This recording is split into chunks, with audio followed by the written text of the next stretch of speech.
So, good afternoon to all of you, and thank you so much for tuning in to our RPS TV. This is your registered migration agent here in Australia, attorney Renan Tepisulit with MARA number 1382407. I am the principal migration agent of RPS Migration. We have been in this practice. I have been in this practice for over a decade now. I am here now in our national office at RPS Melbourne. So our office here in Melbourne is at level 7 470 Collins Street. And we have also satellite offices and of course case officers and state managers in we do have Sydney and we do have Brisbane. RPS Singapore, where is the location of your office? It is in Raffles Plaza. Okay, so we do have several offices in the Philippines. Our main office in the Philippines is in RPS Makati, Centuria Makati Medical at level 16A and 16B, whereas we do have RPS Iloilo, RPS Baguio, RPS Zamboanga, RPS Davao, and RPS Batangas. Also, we do have RPS Singapore, and in RPS Dubai. So those, and I highly specialize. No, I highly specialize in nursing migration for over 10 years. However, I also do other skills, no, as long as they are on the list. So the good thing about RPS migration is that we specialize on something. And today we are very lucky and we are very happy, no, by the way, I'm very happy to discuss with you the OBA versus direct registration, how to understand the general registration of internationally qualified nurses and midwives in Australia. So you can find my details at www.mara.gov.au. All right, and you can WhatsApp us at +61 415 831 158. Last January 27, 2025, there was a big announcement coming from AHPRA about the general registration standard, a registration standard for internationally qualified nurses that will take effect this coming April 2025. All right, so on January 27, AHPRA announced that there will be a registration standard, a new registration standard for internationally qualified nurses, which will take effect on April 2025. And many nurses are asking, what is this new and that's what we are going to discuss today. I am speaking in English because I would like others to understand, right? Not only Filipinos but also other nationalities, because I have like followers coming from India, coming from Sri Lanka, coming from Myanmar, and other Asian countries as well as in Europe who are nurses. Right. Let's continue. So let's begin with AHPRA pathways. So what are the different pathways of nurses in Australia? So one of the pathways that we have here in Australia is the university pathway. So meaning to say that a candidate can do a bachelor degree or a master's degree here in Australia in order to get registered in AHPRA. So for the bachelor degree, if you want to take the bachelor degree here for 3 years, that's fine. However, we do have as well the conversion course. The conversion course means that you are going to convert your overseas qualifications to bachelor degree here in Australia, which is an Australian qualifications. So through credit transfer, meaning to say that instead of doing it for 3 years, sometimes you are doing it for 1 year, or other universities will let you finish it for 2 years. So that is the bachelor degree. Other universities have master's degree of nursing that will lead you to registration as well in AHPRA. AHPRA is the Australian Health Practitioners Regulatory Authority. This is the regulatory body for all medical professionals, especially nurses. And it is composed of several boards, and the board that is in charge of nursing and midwives is the NMBA, Nursing and Midwifery Board of Australia. Right. Okay, so that is the university pathway. Before, like years and years ago, there are so many nurses who are doing it, and they are like after finishing it, they are getting their registration right away, and then after that, they apply for the job, they apply for residency here in Australia. So it has this pathway to residency. Now, let's talk about the Trans-Tasman Mutual Recognition. So the Trans-Tasman Mutual Recognition is an agreement, all right? So it is an agreement between Australia and New Zealand that certain professions will be recognized in each of the jurisdiction in order to practice. Say for example, nurses, midwives, registered migration agents. If you are registered in Australia, you can also apply for registration in New Zealand, or vice versa, because there is a mutual recognition. That's what you call TTMR, Trans-Tasman Mutual Recognition. That's why before, all nurses coming from New Zealand apply for registration here in Australia, and after that they apply for work or for their residency.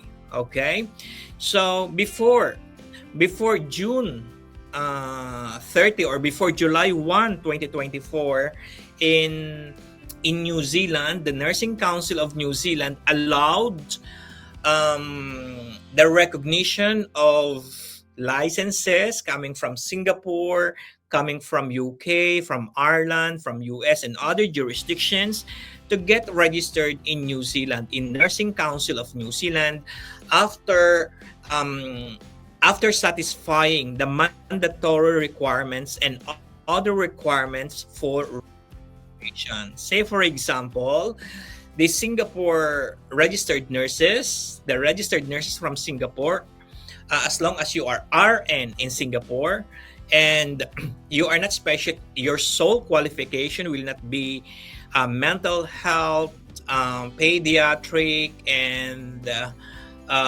disability nursing. You can become a registered nurse in New Zealand by sitting only for OET or for IELTS only. So they were doing it through CGFNS. After that, after assessing your qualifications, CGFNS would refer you to Nursing Council of New Zealand, and then once you get registered in New Zealand, you get your annual practicing certificate. They are applying here in Australia, and then once they get their AHPRA registration, they can apply for residency here in Australia, and they can also apply for the job here in Australia.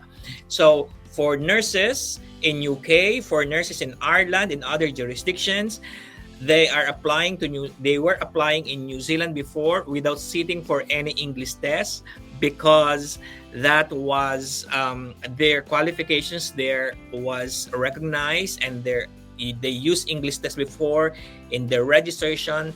So they were being referred by CGFNS to Nursing Council of New Zealand, and then after that coming here to Australia. That's what my clients did before July 1, 2024. On July 1, 2024, Nursing Council of New Zealand changed everything. They disallowed these nurses to do that again. Those who have relevant but not substantially equivalent qualifications will now undergo the competence assessment, the CA, in New Zealand, which is the counterpart of the outcomes-based assessment here in Australia. Having said that, the outcomes-based assessment here in Australia was launched like 5 years ago in March 2020. So it was almost 5 years, no, in operation. The outcomes-based assessment is the newest approach of AHPRA in assessing internationally qualified nurses.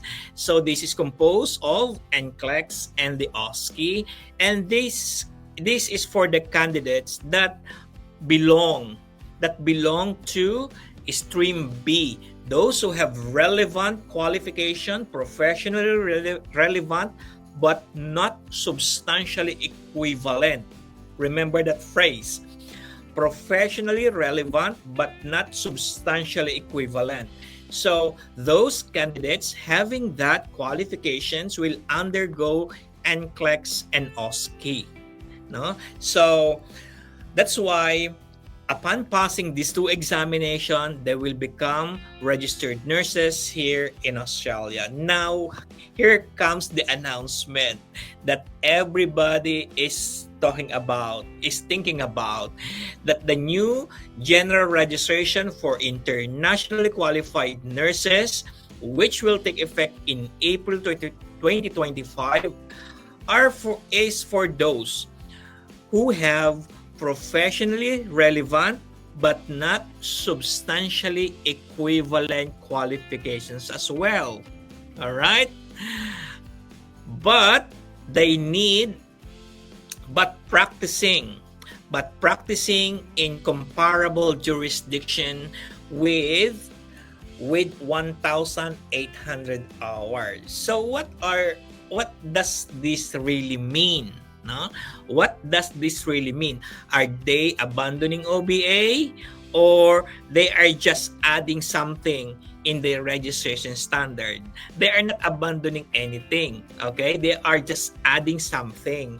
And this is what we are going to clarify today, because many of our nurses who are like NCLEX passers, they are like USRNs, are asking us, can I use the new registration standard? The answer is no, because you need 1,800 hours in that jurisdiction where you are registered in order to qualify. So I hope that is very clear.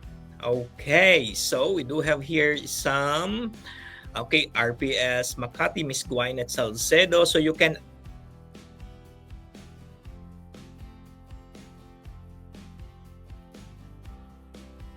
registration standard.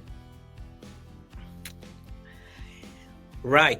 Let's look at the registration standards of AHPRA. There are core registration standards. We do have endorsement, and we do have here the internationally qualified nurses standards, which will take effect by April 2025. Let's look at that. So first, the core registration standards. So first, we do have the criminal history registration standards. This is one of the mandatory requirements of your registration. When you register to AHPRA, they will ask you to do the international criminal history check. So meaning to say that there is a third-party organization like Fit to Work and AIS, wherein you are going to do the international criminal history check. You are not going to get the NBI or police check, federal check. No, there is a third-party organization that will do that for you, and you are going to pay that. This is one of the topics that was discussed in the review, in the final review of the healthcare settings here in Australia. They said that they are streamlining the pathway, because this registration standard, the new one, is to streamline the process. And they found out that doing criminal history check for so many times adds cost to our internationally qualified nurses and midwives. That's why they are going to do something about it. So however, criminal history registration standards is one of the standards of registration. You cannot get registered without getting international criminal history check. So this means that you are going to list all those countries where you work and where you registered. Okay, say for example, you are now working in Saudi Arabia or in the United Arab Emirates, then, and you originally graduated, or you are from the Philippines originally, so you are going to get 2 international criminal history check. One is from the Philippines and one is from the United Arab Emirates or from the Kingdom of Saudi Arabia, whichever, or from the United Kingdom or from Singapore.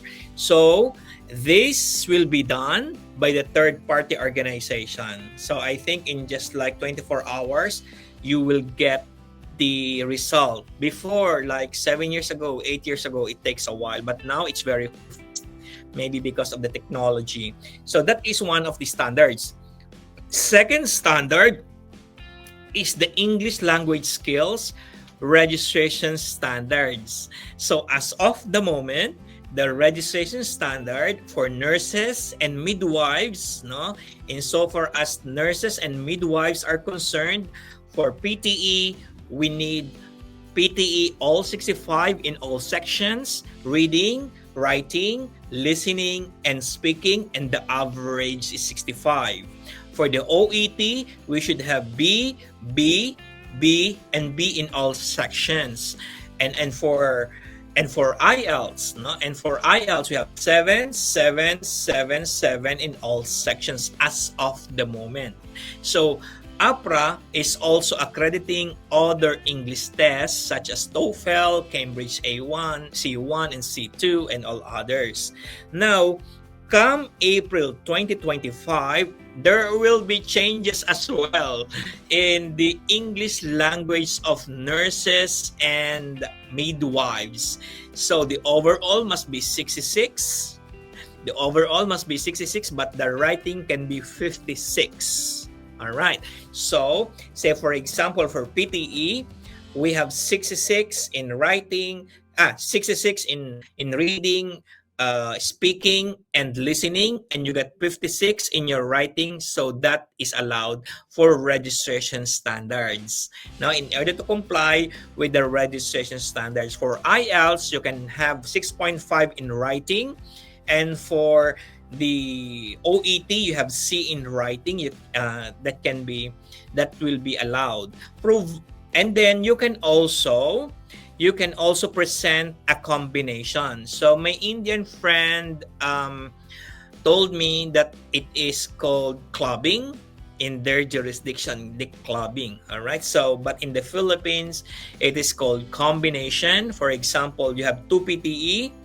Okay, so provide that the gap between the first sitting and second sitting will not be more than 12 months. All right, the gap from one sitting to second sitting will not be more than 12 months. Say for example, you sit for PTE, sitting 1, sitting 2, sitting 3. And you are combining sitting 1 and sitting 3. So provide that the gap should not be more than 12 months. That is allowed. However, if you are combining 1 and 3, and it's more than the third sitting will be more than 12 months, that cannot be allowed. Okay, so for the OET you can also combine, and for this and for the IELTS you can also combine. So you can combine IELTS to IELTS, OET to OET, PTE to PTE. You cannot combine PTE to OET, nor IELTS to OET. Hope that is very clear. So that is the English language skills registration standard. Now let's move on to the continuing professional development. That is also one of the standards of your registration at core, because AHPRA wants you to keep updated of the development, in health, in nursing, and midwifery. Also, we do have registration standards, recency of practice. Later on, we will know what is recency of practice. Before, during the bridging course, the recency of practice means that 450 hours 450 hours in the last 3 months, or in the last 12 months, I think. So that was before. That was the meaning of recency of practice. Now it has changed. They changed the meaning of recency of practice, and I will share that with you a little bit later. Now let's move on to registration standards, professional indemnity insurance arrangement. So what is the professional indemnity insurance? This is your professional insurance that will answer for the risk. Say for example, something happened in your practice. So instead of paying it directly from your pocket, then your insurance can answer that for you. That's why here in Australia, if you are a practicing professional, just like myself, just like nurses, just like midwives, they have, or we do have, professional indemnity insurance to answer for the risk. All right, so that's why when you are asked in your application, in the forms, are you committing yourself to have a professional indemnity insurance? The answer is yes. Because if you answer no, then you are not satisfying one of the registration standards of AHPRA.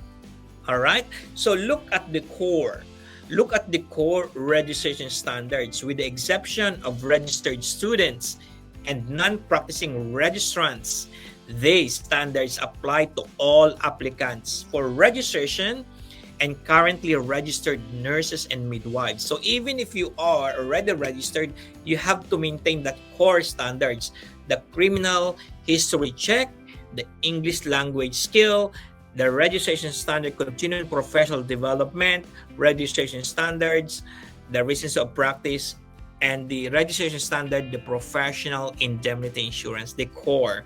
Okay, now let's look at the registration standard of several. We have the nurse practitioner, and we do have as well scheduled medicine for midwives. So that doesn't concern us, all right, for the moment. Now, what concerns us is the last part, the registration standard, the general registration for internationally qualified registered nurses. So if this will take effect in April 2025, what is the general standard now? Just the same, all right? The current general registration standard is still in effect, and this one will take effect in April 2025. Now let's move on. Let's move on to these registration standards in order for us to understand what it really means. All right, so this is the general registration standard for internationally qualified nurses and midwives, internationally qualified registered nurses, IQRN. Now, this standard applies to IQRN who hold qualification that is relevant to the nursing profession. It establishes two pathways to general registration for IQRNs who meet the qualification and eligibility requirements for Section 52 and 53 of the national law, and the requirements of this registration standard and the NMBA's mandatory registration standards. This standard does not apply to AQRN who have sole qualifications in mental health nursing, pediatric nursing, or disability nursing. This standard does not apply to IQRN who have substantially equivalent qualification. Now, let's discuss it one by one. Now, I highlighted here some phrases. So we do have here who hold a qualification that is relevant to the nursing profession. What is the qualification that is relevant to the nursing profession? That is bachelor degree of nursing. No? Bachelor of Nursing, Bachelor of Science in Nursing in the Philippines. In India, we do have Bachelor of Nursing, we have Masters of Nursing. How about Diploma of Nursing? No? It's relevant but not equivalent. No? Relevant because it is diploma but not equivalent. Now, the new registration standards establishes two pathways. So there will be two pathways to general registration who meet the qualification and eligibility requirements. As you can see, qualification and eligibility requirements, it is cumulative. Not only qualification, but also you must have the eligibility requirements. And the requirements of this is registration standards and the mandatory registration requirements. So remember the core. So the international criminal history check, the English proficiency, the indemnity insurance, the reasons of practice, that will be included here. All right. And of course, your qualification. It says here, it does not apply who have sole qualification in mental health nursing. Say, for example, your qualification is Bachelor of Mental Health in Nursing, Bachelor of Science in Pediatric in Nursing, Bachelor of Disability Nursing. That is the sole qualification. Sometimes one of the candidates asked me, how about, sir, my practice is disability? What my practice is mental health nursing. My practice is pediatric nursing. All right. So that is the question. Am I qualified? Look here. It says the standard does not apply to IQRN who have a sole qualification. Sole qualification. It contemplates qualification. Hence, in my opinion, what you are doing is that it is your practice. It is your specialization, right? It is not your qualification because your qualification is Bachelor of Science in Nursing. And you are just specializing in mental health nursing. So that is not my qualification. That is my practice. Okay? So it is worth submitting to AHPRA because in my mind, that is not a sole qualification in mental health nursing, but that is my practice. Because before you get the mental health of nursing, you have to be the registered nurse, not elsewhere classified, the NEC, general, you are doing everything, and then you are going to Bachelor of Nursing, you are specializing in medical, surgical, because if you do not right away do mental health of nursing if you graduated from college, correct? Unless otherwise, your qualification is mental health nursing, Bachelor of Science in Mental Health Nursing. So you are going to go to mental health nursing right away, or Bachelor of Science in Pediatric and Nursing. All right, because here in Australia, the ANSCO codes have several levels. So you have registered nurse, not elsewhere classified. We have the next one. We have medical, surgical, perioperative, ICU, emergency, so on and so forth. All right. So that is the qualification. Here, what is being contemplated here is the qualification. But your practice is different. No, your practice is different. If your practice is mental health, that is different from qualification. I hope that helps you, in understanding what is qualification and what is practice. Okay, so that is my opinion on that because many are asking me about it. Now let's move on. So these registration standards that aims to streamline the process for internationally qualified nurses creates two pathways. One, pathway 1, and the other one is pathway 2.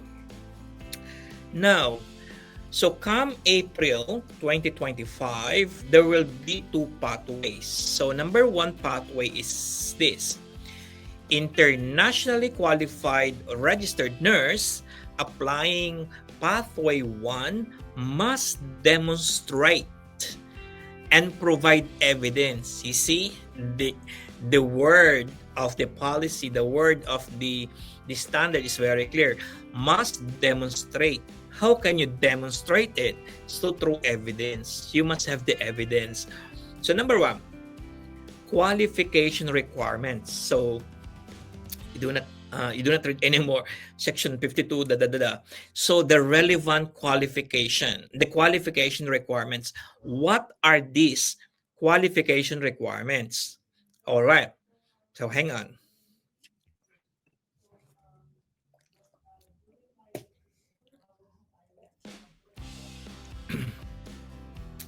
Okay, what are the qualifications requirement? Number one is a relevant qualification obtained in the NMBA approved comparable jurisdiction that led to general registration as a registered nurse in the NMBA approved international regulatory jurisdiction. So a relevant qualification obtained, no? Obtained or finished or awarded to the NMBA comparable jurisdiction. Who are these approved comparable jurisdiction? This is the United States of America, United Kingdom, okay, United Kingdom, and for Ireland, Spain, provinces of Ontario, and British Columbia, and of course Singapore. If you finished your bachelor degree, which is comparable qualification in those countries, and that led to your general registration, so you are satisfying the relevant qualification. That is pathway 1. Number 2, completed assessment by way of completion of a minimum 1,800 hours practice as a registered nurse in any NMBA approved comparable jurisdiction since January 2017. Okay, say for example, you obtained your qualifications and you have been assessed. You were assessed, no, by having the completion of 1,800 practice. So maybe it's a internship of 1,800 hours. So that is acceptable. And you look, and it is not or, but it is and. A statement from each employer where all or part of the minimum of 1,800 hours of practice has been completed that confirms that they are satisfied that the IQRN has the necessary knowledge, skills, ability to practice, Okay, so how can you demonstrate and provide evidence? Say, for example, for your qualification requirements, of course, you must have your transcript of records, your degree certificate, and the certificate of completion. All right, and it must be shown that it was awarded by an institution in either the US, UK, Spain, British Columbia, Ontario, the provinces in Canada, and of course, Singapore and Ireland. So those jurisdictions. And you, of course, statement from each employer were the 1,800 hours. So it can be a certificate of employment, a professional reference as well. So that is pathway number 1. So that is the first requirement. Let us see whether there are more requirements for the pathway number 1. So you finish your degree certificate, you finish your degree in those countries. Simple. You finished your degree in those countries. You practice in that country for 1,800 hours. Done. Say for example, you are an international student. You went to UK. You went to Canada, province of Columbia, province of British Columbia and province of Ontario. You went there, you studied Bachelor of Nursing. You went to the US, you studied Bachelor of Nursing. You practiced there. In Ireland, you finished Bachelor of Nursing in Ireland, you practiced there for 1,800 hours. Or in Spain, then you are satisfying pathway number 1. Okay. Now, other requirements. No? Other requirements. Number 1 is the current or previous general registration as a registered nurse in the NMBA approved comparable jurisdiction. Those countries again, US, UK, Ireland, provinces of Ontario and British Columbia of Canada, Singapore. Okay, so those countries. And meeting the requirements of criminal history check. Of course, the continuing professional development, English language, the recency of practice, and professional indemnity insurance. So, for your English language skills in Pathway 1, I think you are not going to sit for an English test except if you finish your bachelor degree in Singapore or in Spain, because they are not English-speaking countries. No? Even Singapore is speaking English. It is not considered a comparable jurisdiction insofar as English language is concerned. So that's my opinion on that, right? So that's pathway number 1. That's very exciting. Now, majority of the clients out there, majority of the candidates out there do not fall in pathway number 1. Where do you fall? Where do you fall? Where do we fall? Okay? So you will fall under pathway number 2. What is pathway number 2? These internationally qualified registered nurses applying pathway 2 must demonstrate and provide evidence. As you can see, the wording of the standard would be demonstrate and provide evidence. It's so behavioral that you really have to provide evidence. You really have to have like documentary evidence. It cannot be something. It should be documentary evidence or an electronic evidence that you have to demonstrate that. Number 1 is the qualification requirements again. Okay? And what do they say about the qualification requirement? It must be relevant qualification.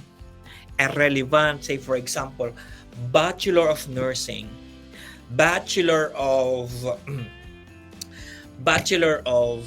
Nursing major in whatever. Okay?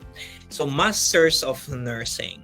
Now, here, relevant qualification not obtained in any of the NMBA approved comparable jurisdictions since January 1, 2017. Okay, so this is very exciting, and this is where the confusion is. So relevant qualification, fine, check. Not obtained in the NMBA approved comparable jurisdiction, meaning to say that those countries outside of the comparable jurisdiction and by elimination, so those countries that are not US, UK, Ireland, Canada, provinces of Ontario and British Columbia, Spain, of course, Singapore. If the countries are not here, therefore those other countries are not comparable jurisdiction, and you obtained your qualification in that jurisdiction. Say for example, Philippines, so it's not in the enumeration, right?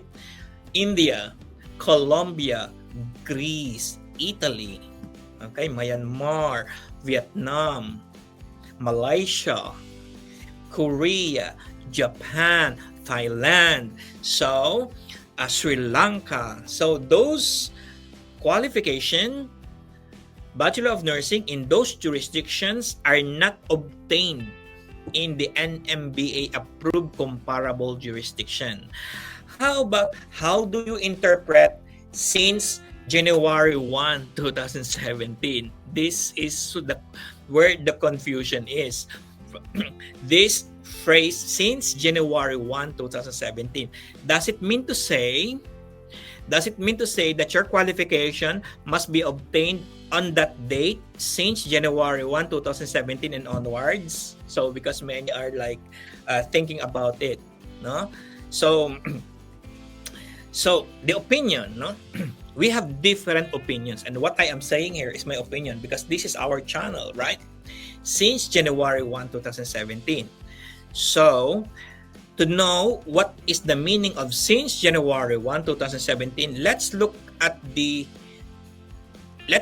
goal, the objective of having this general registration, the new registration standard for international qualified nurses and midwives, to streamline the process. Why? Because they need nurses here in Australia who are trained from the UK, from Ireland, from those countries, from Singapore, coming here because of the aging population of Australia. And we want so many nurses here in Australia. So that's the goal. Okay? If that is the goal, why are you limiting then from since January 1, 2017? So no matter what your age is, from 2017 to 2025 is only 8 years. I think 16 plus, it's only 8 years of experience, right? So it doesn't make any sense. So the way to interpret it, in my opinion, is since January 1, 2017 is the cutoff of AHPRA, whether you have your qualifications before, prior, or on that date only, you are included because since January 1, 2017, here are the questions. Say for example, if I graduated in 2009, no? If I graduated in 2009, Bachelor of Nursing in 2009, and then I have been practicing in UK since 2015, okay? So the qualification first, because the question is qualification. The question is, do you have a qualification?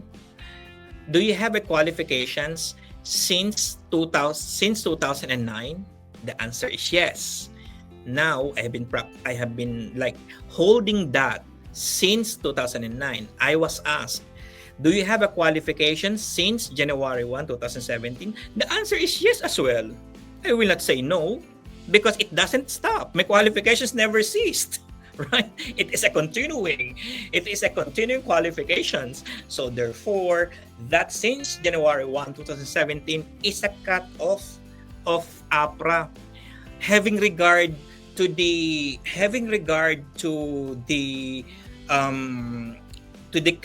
status, to the relevance of the health standards of those countries, that from January 1, 2017, those countries have comparable standards with Australian standards. That's my opinion, and my basis would be this relevant, will be this independent review, the goal itself. Okay, so that is my interpretation on that. Now, and B, successful completion of a regulatory examination process for internationally qualified registered nurses in any NMBA approved comparable jurisdiction. Examination process by the regulatory authority. Say for example, in Singapore, before you can become a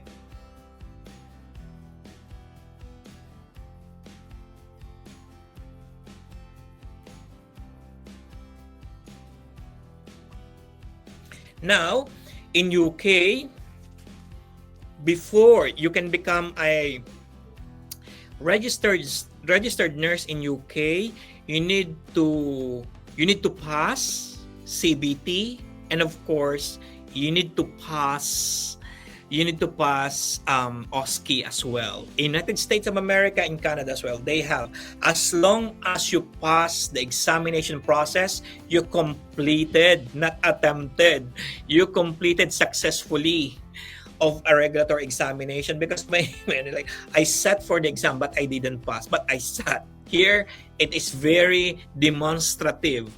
Successful completion of a regulatory examination process for international qualified nurses, it is cumulative. You have the qualifications since 2017 and you have successfully completed the examination. So you are satisfying the first requirement, the qualification requirement. Now, because this pathway 2 and pathway 1 are for those nurses who have professionally relevant and substantially equivalent qualification, correct? And that is under stream B. Because here in AHPRA, we have stream A, stream B, stream C. Stream A, you have like qualifications equivalent, substantially equivalent. Stream B, relevant but not substantially equivalent. C, not equivalent. Okay, so if you are under stream C, for example, diploma of nursing, then you have to do the Bachelor of Nursing here. But for the general standard, we have stream A and stream B. For stream A, you finish your degree in those comparable jurisdiction, then you can get the registration. But for stream B, here you must have you may have a qualification from outside of those countries and you have successfully completed a regulatory examination process. And here, number 2, competency requirements. So the qualification requirement is checked. How about competency requirements? You have also passed the examination. They just repeated the successful completion of a regulatory examination process because that also complies the competency requirement. That also demonstrate the competency requirements. So because the qualification here is not enough, you must pass something because the gap is not in theory, the gap is in practice. Just like if you did a OSCE, if you did like a CBT in UK, then you satisfy the qualification requirement and the competency requirement as well. Now, let's move on. Other requirements under Section 52 of the National Law, the current and previous general registration in comparable jurisdictions since January 1, 2017. So meaning to say that if you practice since 2007 or 2010 until 2025, the AHPRA will only look from January 1, 2017 because they are only mindful of practice since January 1, 2017, whether you comply with 1,800 hours since January 1, 2017. It doesn't say that you are not included if you began practicing in 2010. You will not be included here if you began practicing in 2010 and ended your practice in December 30, 2016, right? But if you practice in 2017 onwards and you have 1,800 hours, that's fine. If you started in 2010 until 2025, AHPRA will look into whether you practice for 1,800 hours since January 1, 2017. Correct? Okay, so that is my interpretation for since January 1, 2017. Now, practice as a registered nurse for a minimum of 1,800 hours, approved jurisdiction since January 1, 2017. I answered that already. Here is the general registration. So I should discuss the general registration. Say, for example, I will rephrase my explanation in letter A. Say, for example, your general registration is from 2010 to 2025. So AHPRA will look into your registration since January 1, 2017. The question is, Do you have your registration since 2017? The answer is yes.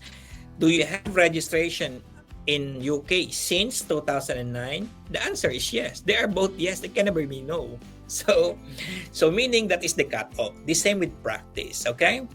Now, and look, it is cumulative and not or and.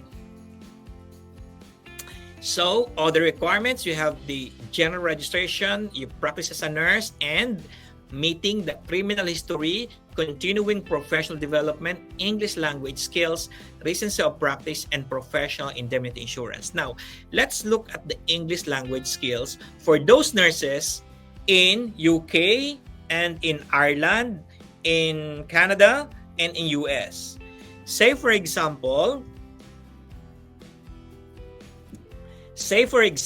your English language lapsed already because the validity of English language requirement is 2 years, right? Now, what if you presented an IELTS result or PTE result in UK more than 2 years ago, but it lapsed while you are working in UK or either in those jurisdictions except for Singapore? So, you and Spain. Of course, you can still waive the English requirement. That is in the standard. You can still waive. No? So, if it lapses while you are working in an English-speaking country such as Ireland, UK, US, Canada. But if you are from Singapore and from Spain, therefore, if you set IELTS before or PTE, you need to sit again if it expired already, if 2 years had lapsed since then. Now, so those are the two pathways. No? Those are the two pathways under the general standard for international qualified nurses, which will take effect this April 2025. Now, let's move on. What happens if I don't meet this standard? Say, for example, who cannot meet the qualification and eligibility requirements will not be eligible. IQRNs who cannot meet the qualifications and eligibility requirements will not be eligible for general registration via pathway 1 or 2. That means to say that if you didn't work in those countries, if you are not registered in those countries, so you are not eligible for the fast track registration or direct registration. What will happen then? Okay, say for example, you are an NCLEX passer or USRN but did not practice in US. Okay, so you will not meet the standard. So you will be subjected to outcomes-based assessment. Your pathway is different. No? Not pathway 1, not pathway 2, but the outcomes-based assessment. So that is where you will have the NCLEX and the OSCE. And if you sat for your NCLEX, already, in the last 10 years, you are going to skip NCLEX in Australia and you are going to proceed with OSCE. What if you are USRN, but your NCLEX was already expired because you sat for like 15 years ago, but you are already USRN? Do you meet the standard? No, because you did not practice in the US. So therefore, even if you are registered in the US, but what AHPRA needs is the result of NCLEX in the last 10 years. So therefore, you need to sit for NCLEX again and go for OSCE again, So that's how it works. No? Now, again, if you didn't meet the standard, if you don't meet the standard of pathway 1 and pathway 2, you are going to do the OBA. So, you know now, OBA versus direct registration. So if you are a nurse from the Philippines and you are working in Saudi Arabia, even if you have NCLEX, you are going to do the OBA. You are going to do the OSCE. You will not be you will be eligible for this. No? Okay. The definitions. The comparable jurisdiction. So, the comparable jurisdiction means an MBA approved international regulatory jurisdiction, the country, the provinces, that US, UK, Ireland, Spain, provinces of Ontario and British Columbia and Singapore. So that has comparable regulatory approaches, regulatory standards for education and registration, and procedures for the registration of internationally qualified nurses. A list of the NMBA approved comparable jurisdiction will be published in the NMBA website. No? So those 5. Practice. What do you mean by practice? Practice means any role, whether you remunerated or not, in which the individual uses their skills and knowledge as a health practitioner in their profession. Practice in this context is not restricted to the provision of direct clinical care. It also includes using professional knowledge in a direct non-clinical relationship with clients, working in management, administration, education, research, advisory, regulatory, or policy development roles, and any other. So meaning to say, not only direct care. So you can be a CI, a clinical instructor, is a practice. Like a clinic nurse is a practice. Research is a practice. Okay, as long as you are using your nursing knowledge. Now, eligibility for general registration in a health profession. So, an individual is qualified in the health profession and the individual has successfully completed the supervised practice in the health profession. So this is just a reiteration. No? Recency of practice. I told you earlier that the recency of practice, the meaning of which has changed. Recency of practice means that a health practitioner has maintained adequate connection with and recent practice in the profession since qualifying for obtaining registration. So meaning to say that the number of hours is not there anymore. Before we have 450 hours. Now it eliminated as long as you maintain your adequate connection with and recent practice in the professions since qualifying for obtaining registration. So the number of hours is not essential. Relevant qualification. So I have already explained to you that approved qualifications or substantial equivalent. So there are 3 kinds of qualification. One is substantial equivalent, direct registration, no questions asked. 2, and subject to other requirements. 2, relevant but not equivalent. So you do, if you are not from those NMBA countries, then you do the OBA. But if you are from that NMBA countries and practice there for 1,800 hours, then direct registration. And stream C, which is not equivalent. So therefore, you do your bachelor degree here in Australia. So that is relevant qualification. Successful completion of a regulatory examination process. So for those countries, they have examination like in UK, they have CBT and OSCE. In Canada, they do have as well as in Ireland, as well as in Singapore. Only, I think, only MCQ, no, the multiple question type of test. Outcomes-based assessment. So this is another program.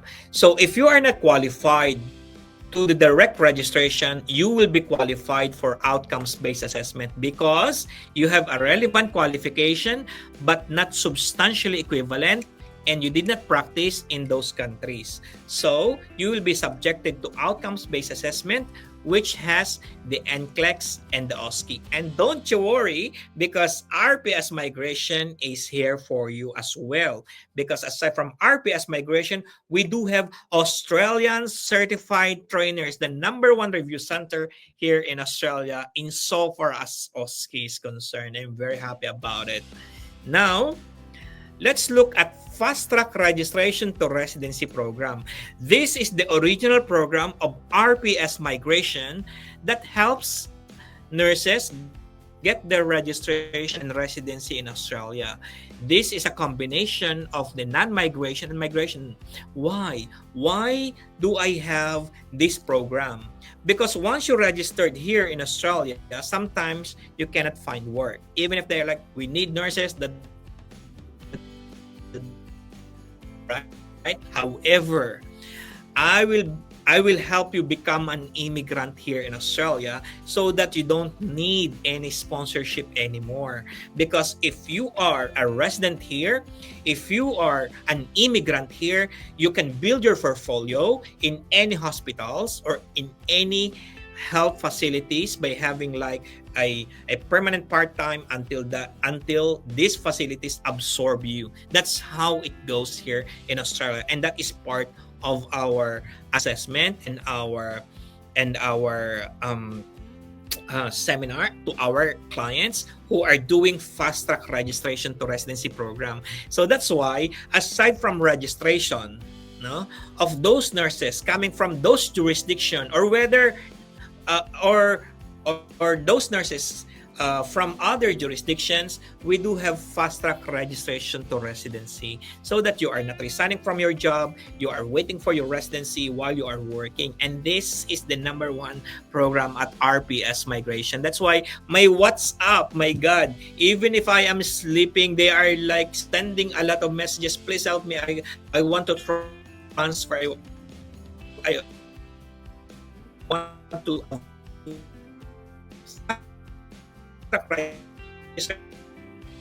program. Sometimes I'm a bit late. Sometimes I'm a bit late of reply because there are so many. Okay, but bear with me with that because I will answer all of you and give you our services. All right. Now let's move on. So if you want to, if you want to engage RPS Migration, if you want to get assessed by RPS Migration, we do have our offices, we do have our case officers, and then my WhatsApp as well is +61 415 831 158. I have the auto reply. If you send me a message, there is an auto reply for your information. Fill that out and I'm going to answer you. And of course, I'm going to upload this seminar to our in our YouTube channel so that you can go back to it. Oh, I have here some questions here. Okay, I'm going to read some of your questions.